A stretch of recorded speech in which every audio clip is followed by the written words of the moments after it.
These nefarious actors, they think radically differently than you do. When I say you, I'm saying the person listening, because we can't comprehend doing the things that these people do, but that's what they wake up and go to bed thinking about, is how to screw over their fellow man and get away with it.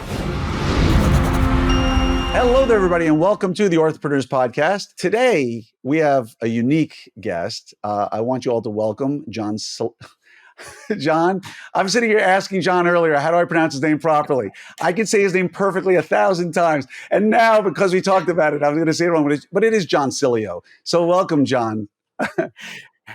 Mr. Krieger, it's great to see you. Yeah, thank you so much. And by the way, I told him he can call me Glenn before this whole thing started. But we were talking beforehand, because I always like to ask my guests, do I say your name this way or that way? And Sileo is the right way, or you could say Sileo from another, if you take it in its native tongue. But as I was introducing him, I realized, oh my God, I just screwed myself up. But anyway, it's a real pleasure to have you here today, John. I know, first of all, he's going to be speaking at Summit at Sea. And so a lot of what you're going to hear today, we're not giving away the whole show today, because there's some aspects to his conversation that he's not going to get into here today for a number of reasons. That truly, when I think about it, I get goosebumps because his story is remarkable. And if you haven't heard of him, that's okay, because he's not a name that's going to be thrown around the orthodontic world a ton. But he is the founder and CEO of the Sileo Group, which basically the goal of the Sileo Group is to keep every one of you out of the headlines for a massive data breach. Right, John? That's absolutely right. If I can keep you from losing all that money and ending up like United Health did this last month, absolutely. Yeah, it's kind of crazy. And so for those listening, many of them have heard me interview people from cybersecurity companies that are specifically designed, to help with the hardware side of our offices, or some threat detection softwares in our offices. And again, I'll give a shout out to David Harris, who I love to death, who talks on finding fraud inside the office and uncovering inside jobs for the most part. Today, what we're going to talk about, and what you're going to really talk a lot about on the ship, is that sort of other area, right? You're going to talk about inside jobs, right? In part two on the ship, because there's two parts. There's part one and part two. Part one, we'll get into in just a moment, but that's going to be really for everybody, teams, family members, doctors, to sort of help them live a safer life in today's world, because you get to see everything. And then part two is for doctors only, and we'll build upon part one, but really focus a lot more on them being the owners of the practice and how to protect themselves in a very different kind of way, right? That's exactly right. We'll kind of build a foundation first. Let's protect ourselves. Let's protect, how do we keep our smartphones, our Facebook, our Alexas and smart speakers? How do we keep ourselves safe, our online presence? And then we'll move that into the business side of it. And how do we protect those business assets? Awesome. And by the way, you said the magic word, Alexa. My son, and I'll ask you this later, my son continuously unplugs the Alexa in my house.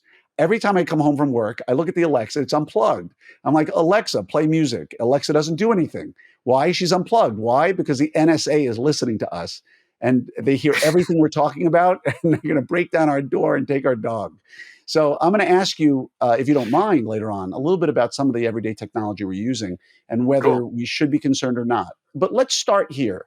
I saw you for the first time probably more than a decade ago, probably closer to 15 years ago, when you gave one of the most impactful talks I've ever been a part of at the Seattle Study Club annual meeting at Amelia Island, Ritz-Carlton. And for those of you listening, I had to have John on the cruise because what he talks about fits everybody. And this year, we're not talking about orthodontics. We're talking about how to live a better life in general. And his first talk at Seattle Study Club was so impactful that in the afternoon when they did workshops, everybody who was signed up for every other workshop showed up at his workshop, because nobody knew who he was in the first talk, right? Before they came, nobody knew I'm going to sign up with John Sileo's workshop. Then they heard him speak and everybody said, I need to hear more of this guy. So I just want to throw that to you, John, as a feather in your cap, that your talk that day was still, to this day, one of the most impactful talks I've ever heard in my entire life. So thank you. Well, yeah, I mean, it's an honor to hear that. One of my favorite groups and clients events ever. And I think the important thing to know here is, you get that foundational sense in that first presentation, which is what we'll do and how to protect yourself and so forth. And then you start to get pretty interested and bought into the fact of, my God, this could happen to me, but for the grace of God, what happened to John could happen to me. Yeah. Your story, which I know you're not going to get into the details fully right now, but your story, when people hear it, I've told it to some friends of mine after I saw your presentation, and it's like a biblical story, like the book of Job or something. Like every time I said one thing that happened and people thought the story was over and that it was bad enough, I gave a little bit more. And they were like, no. I'm like, yeah, but that's not where it ends. Wait till you hear this. And it was unbelievable. So without giving away too much, because I know you want to keep most of this for when we're on the ship, talk Sure. a little bit, if you don't mind, about how did you end up where you are now? How did John Sileo, CEO and founder of Sileo Group, end up here? No secret, I'm the victim of two cases of cybercrime, one that was identity theft, one that was traditional cybercrime inside of the business. And while I won't give the details, I will let you know that, there was a blockbuster movie made out of the lighter case of theft that I went through. And, I'll share the details of that. But really, it comes down to making choices as an individual and as a business that at that time I didn't know any better. And that's so relevant for this conversation, because there are just things that somebody has to tell you that you need to do personally at home and in your business, and you're going to be just fine. There's a lot when I share my story, there's an aspect of fear of going to jail, of losing, $1 million, of losing a business, which I did, all of these bad things. But you can't focus just on the fear. You got to see, gosh, if you take steps now and you take the right steps, you're going to, all the risk is going to go to the business next to you, because they just go for the low hanging fruit. So, Right. yeah, going through that personal case of ID theft, losing everything, having a woman buy a home in my name, all the stuff that's part of the movie, and then the second one that was, well, I won't give any of the That's the details of that second because one it's the is most interesting. the second one is unbelievable. Like it truly, when I say unbelievable, I'm not trying to be like hyperbole here. It is truly an unbelievable story, folks. And I surely hope for those of you who are signed up already, I promise you, I guarantee you, when you hear the story, you'll understand where we're coming from. And I hope those of you who aren't signed up go there for so many reasons, one of which is this story. There's a great movie made, American Sniper. I think Clint Eastwood made it, the story of the great sniper we had in the Marine Corps, or Navy SEAL, Yep. sorry.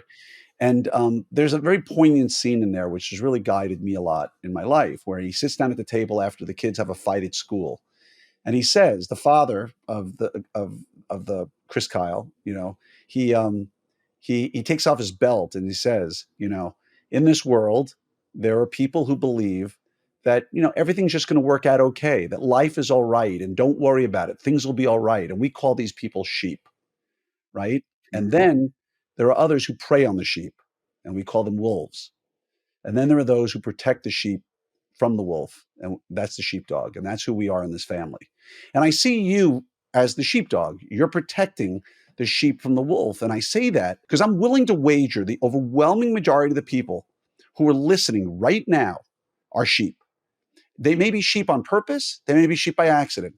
They're not wolves, more than likely, but they probably believe, it'll happen to somebody else. It'll be okay. These things have a way of working themselves out. Or what's the worst that could happen, right? So I've got to get a new credit card or something like that.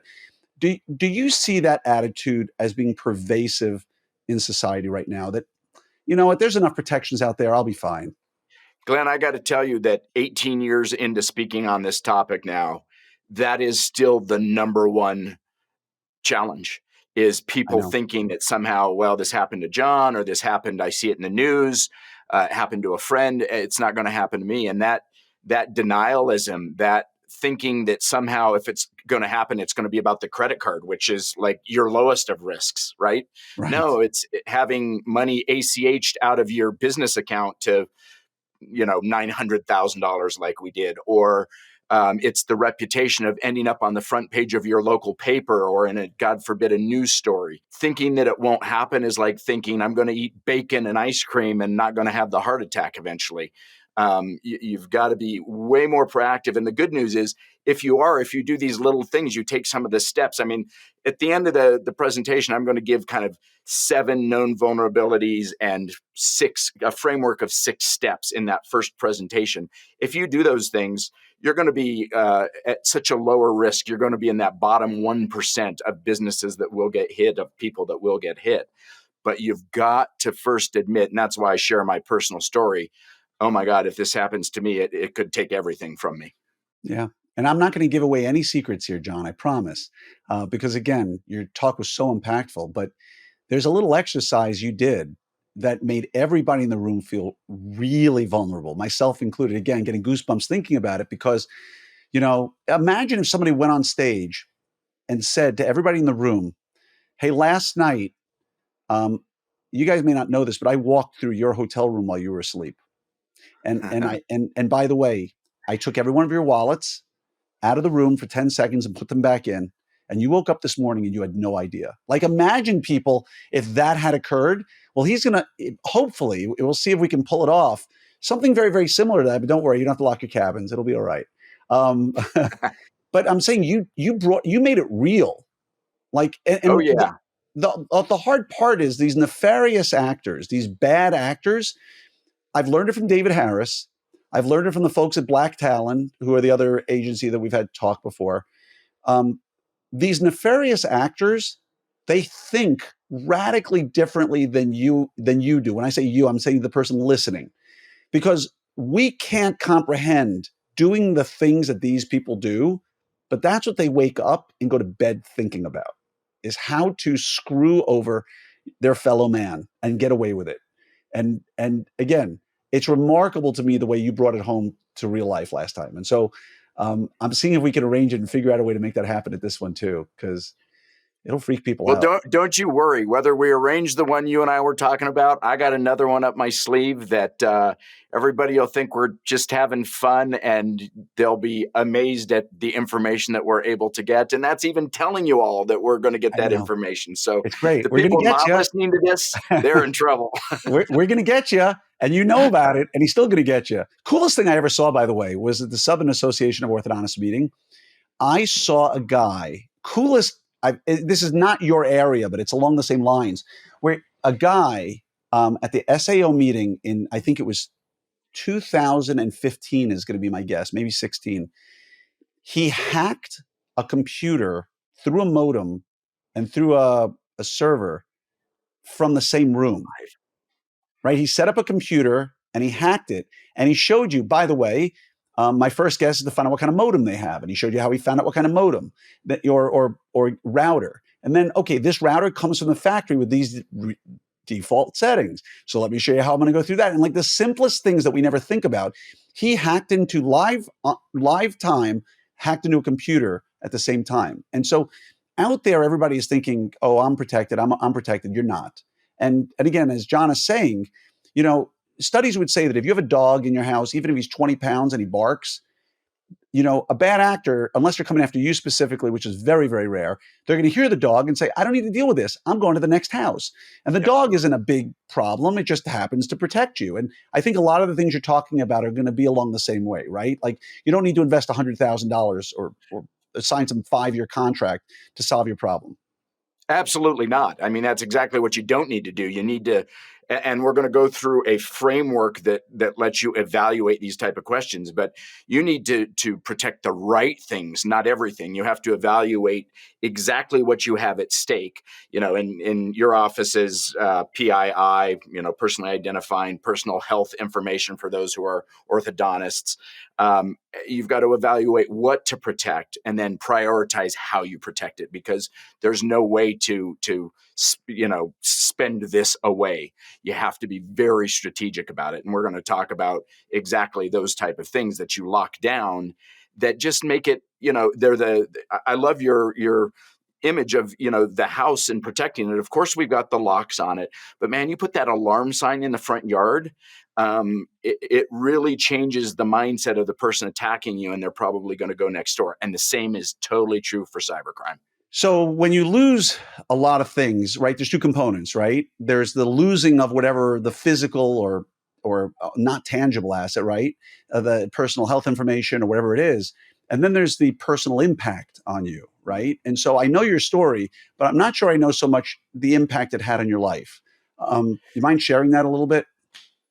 Yeah. So the impact on the life, in spite of the $1 million of debt and ruining the business and all the things, I'll talk about, the impact was, and I will share a kind of a hard story for me about this with my girls, my daughters.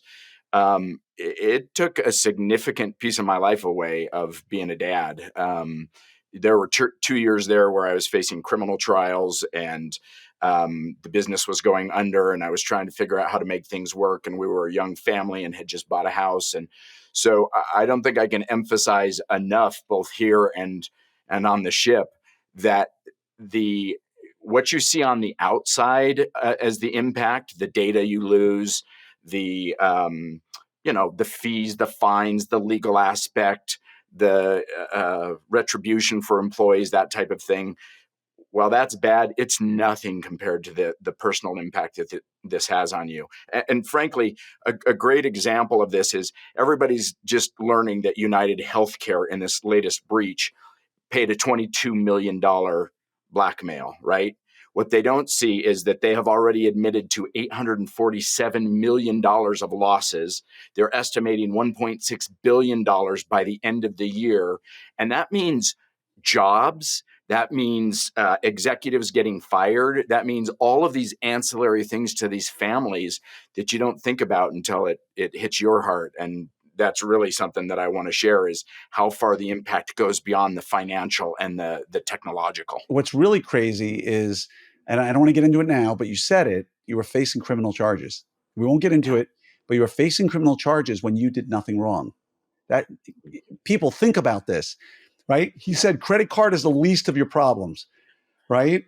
When you're facing criminal and, dare I say, federal criminal charges, correct? Yep.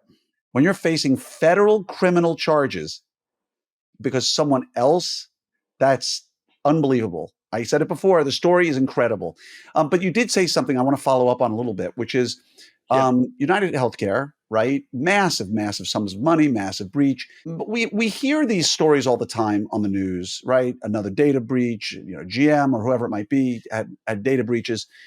But, we're talking 20, 30, 50, $100 billion companies, right? Fortune 500 companies. An ortho practice doing $2 million a year. Are we really ripe for this as, say, United Healthcare? Are we more ripe because we have way less security protocols in place and it's much easier to get money from us? What are your feelings on that? Should we be as concerned as somebody at United Healthcare is, or is this much ado about nothing in some respects? You're not as ripe. You are way, way more ripe I for figured. a host of reasons. And you've named many of them. You don't have the staff looking over this. You don't have the budgets. You don't probably have the same regulations that you have to meet. You have some of them, but not like a United Healthcare. And here's the big unknown fact by probably most listeners, by most people: a majority of the breached data that happens, a majority of the cybercrime happens on small and medium businesses. Now, we hear about the big ones because they're sexy and we all know the names in the news.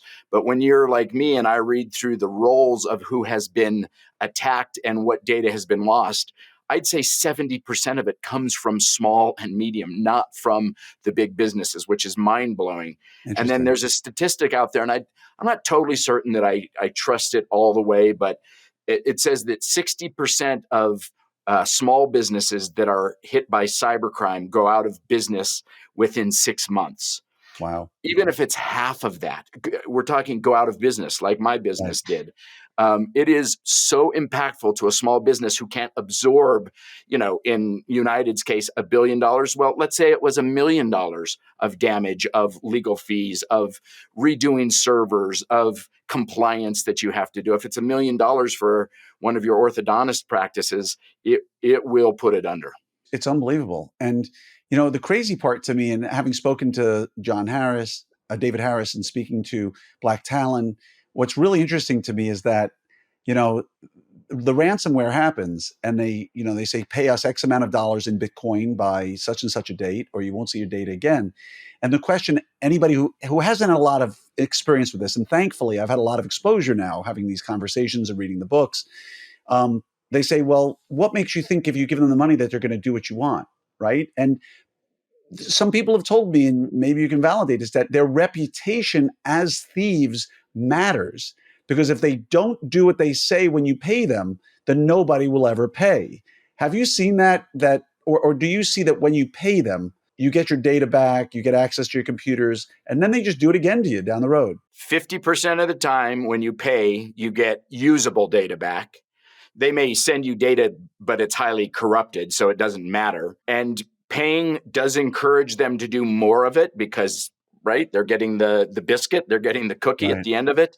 But I have to say, it doesn't do anything to stop future attacks. It doesn't do anything like United Health is experiencing right now. They're having double dip ransomware, and we'll talk about that in depth in the first session. Double dip ransomware is where they take the data, you pay a ransom, then they threaten to expose the data. They give it back, like they said, but they then threaten to expose the data publicly, which they are doing now with United Health. Not to mention that there are two cybercrime gangs involved, ransomware gangs, and they're now fighting over it, and they're both releasing the data. So now United Health is dealing with two. So the Wow. there's an intricate way to deal with after you have had ransomware, what you need to do, should you pay, should you not pay, and we can talk about that. That part will be in our second session where we're talking with the owners because they're the ones paying the bills. They're the ones that either have cyber liability insurance or don't, and they need to know the ups and downs of that particular type of insurance. I heard a great interview about who are the bad actors nowadays, where are they coming from? And I heard a story that they were Ukraine and they were Russia, where a lot of them were coming from. And then when Ukraine and Russia went to war, they started really turning inward to go attack each other more, right? Russians attacking Ukrainian infrastructure, Ukrainians attacking Russian infrastructure, and that North Korea and Iran were on the significant rise. Do we know where these are coming from predominantly? It's really easy to mask where they're coming from. You can get a free browser, the Tor browser, put a VPN and make it very difficult to track these type of things. Right. But yes, we know in general, still Russia is at the head of nation state type attacks, things on our infrastructure, our government, and so forth, regardless of what's going on with Ukraine. Right. China is super involved in hacking our competitive information, competitive espionage, because they want to, economically, they want to benefit from our knowledge. So China does that. North Korea and Iran are mostly interested in sabotaging whatever it is, just because of our Western viewpoint. They really want to make us look bad. So that might be economic, like it is with China. It might be governmental or infrastructure, like it is with Russia. But you've kind of named the main actors there. But I would never, ever, ever take my eye off of Russia. Wow, it's just amazing to me. These state-sponsored sort of it's unbelievable to me. You talked about ransomware, right? And for Yep. those who aren't aware of what ransomware is, I'll let you give a quick definition in a moment of what ransomware is. I think most understand it pretty well at this point. But aside from ransomware, what are the other threats that we're facing um, as an orthodontic office in general? And do they ever go in and just sort of rummage around and look before they actually do the attack?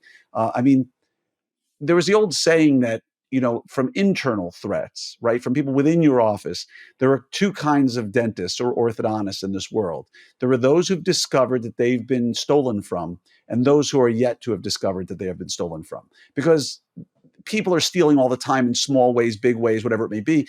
Do you feel like most of our offices, someone's creeping around somewhere if we're not really good? They may not have jumped in yet, but they're sending out little spiders, so to speak, to go look around and see what's going on. And if you haven't been ransomwared yet, practice long enough, and there's a chance that you will. I'm going to venture a guess that, and this is from small business, that I don't have detail on orthodontists Yeah. and dentists specifically, but from small business, roughly 50% of the people in my audiences for a keynote already have somebody on the inside.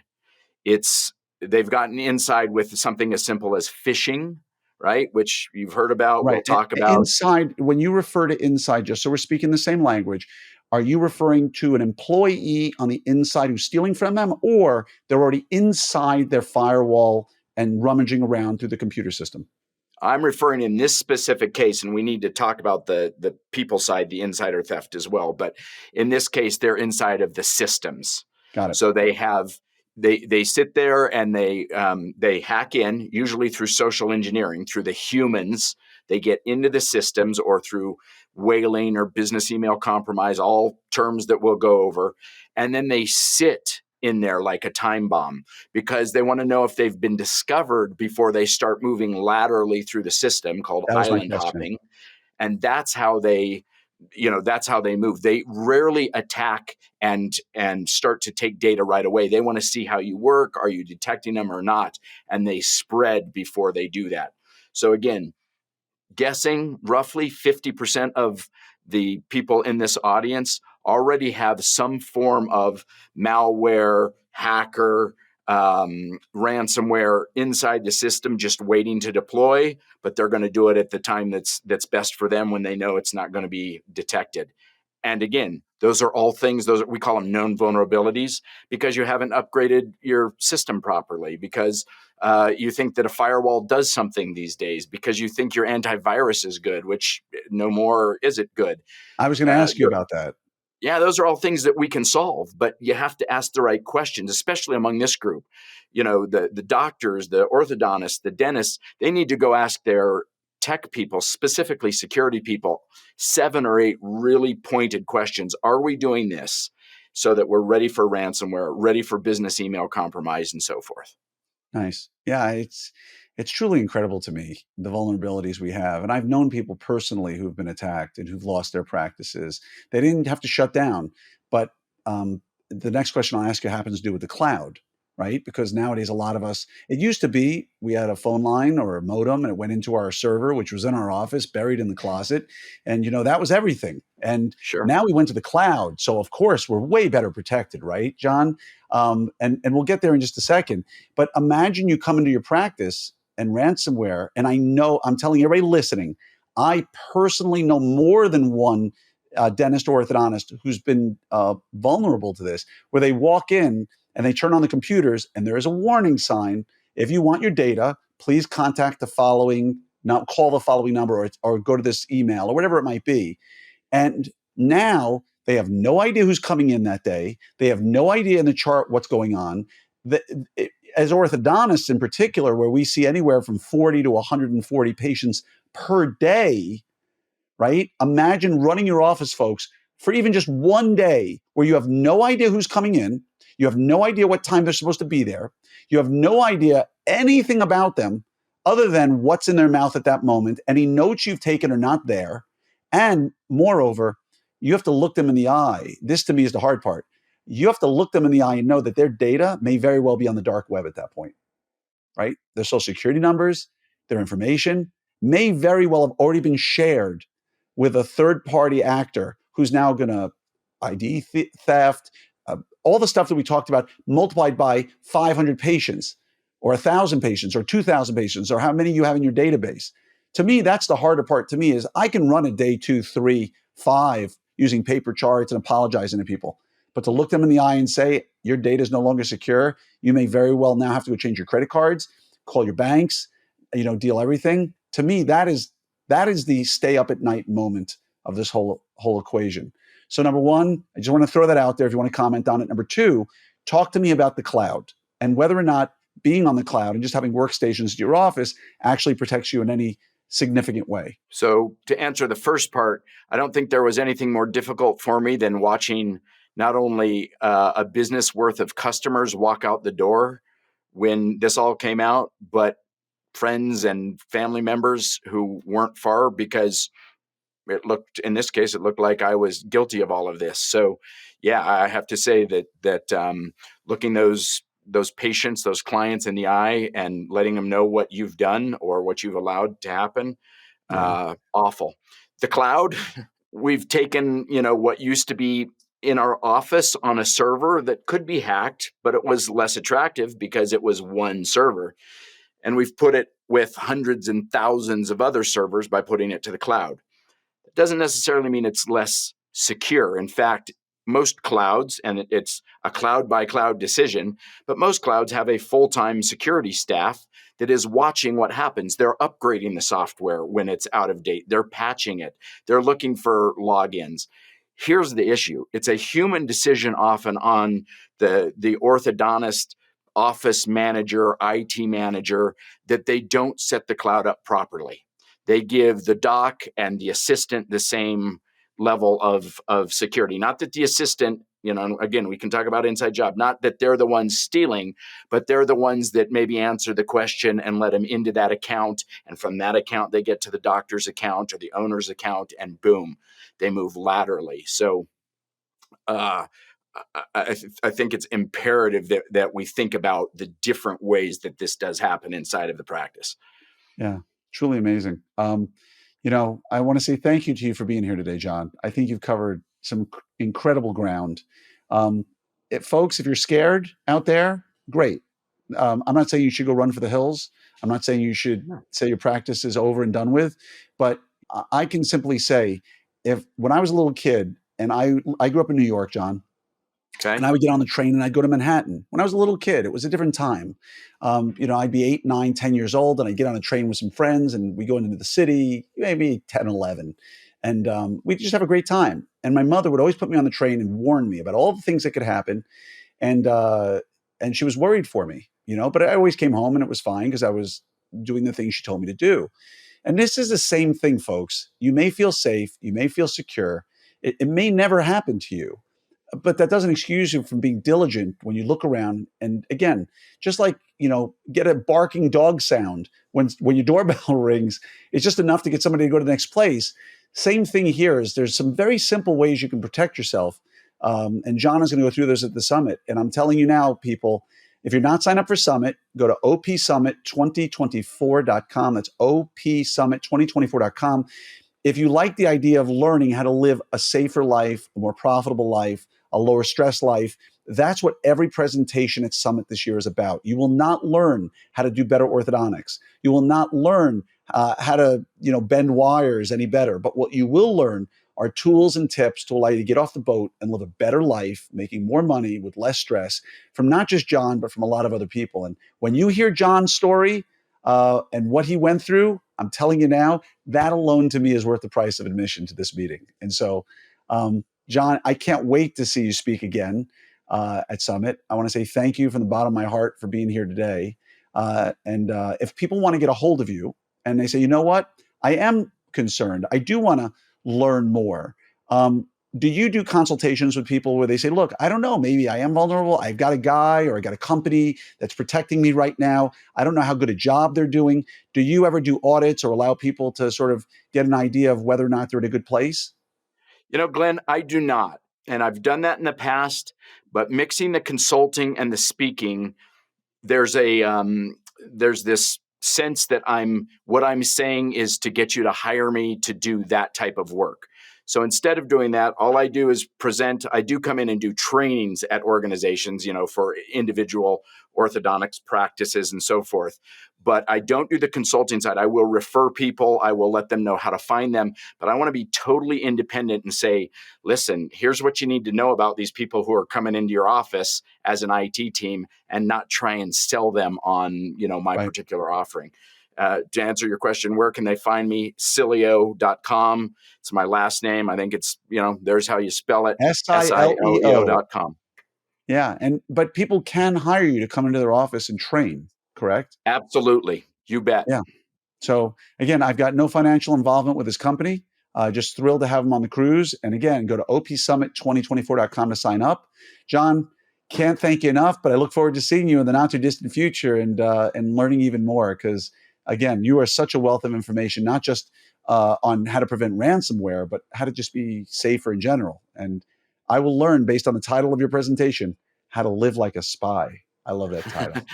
Fantastic. Well, I promise it's going to be fun. It's not going to just be fear-based. We're going to have a lot of fun in the audience, maybe do a live hack or two. And I promise you it'll be a good part of the cruise.